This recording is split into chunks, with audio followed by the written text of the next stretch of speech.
রাধে রাধে সকলকে, welcome to my new blog. আশা করি সকলে খুব ভালো আছো। সো হাই, আমি অনিন্দিতা আর আজকে নিয়ে এসেছি আবার একটা নতুন ব্লগ।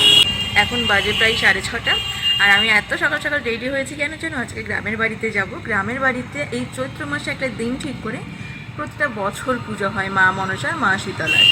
তো সেখানে যাব। আর ওখানে সবথেকে মজাদার ব্যাপার হচ্ছে এই দিনটাতে পুরো ফ্যামিলি সকলে এক জায়গায় হয়, খুব আনন্দ করে। আর আজকে তোমাদের সাথে আমি শেয়ার করবো আজকে পুরো দিনটা, আজকে আমার গ্রামের বাড়িতে পুরো দিনটা কেমন কাটছে, তাছাড়া সমস্ত পরিবারের লোকের সাথে আমি সারা দিনটা কেমন করে কাটাচ্ছি।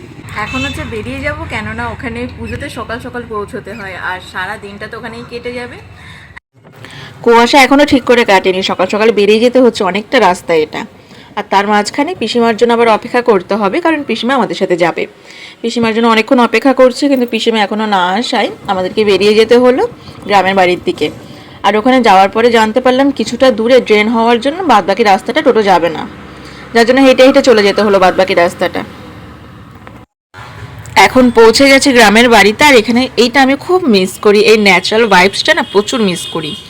আর এই পুজোতে সবথেকে ভালো একটা জিনিস হচ্ছে সকলে মিলে মিশে কাজ করে, সবজি কাটা রান্নাবান্না চলছে। আর এদিকে কাকু মাছ ধরছে, এই পুকুরের মাছ ওই দিন অনুষ্ঠানে প্রচুর লোককে খাওয়ানো হয়।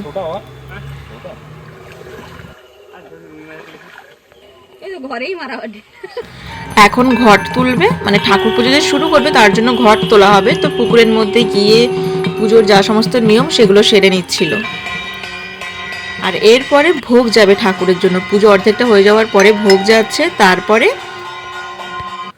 গন্ডি কাটা হবে, যজ্ঞ হবে, পুষ্পাঞ্জলি হবে, তারপরে সকলে খাওয়া দাওয়া করবে।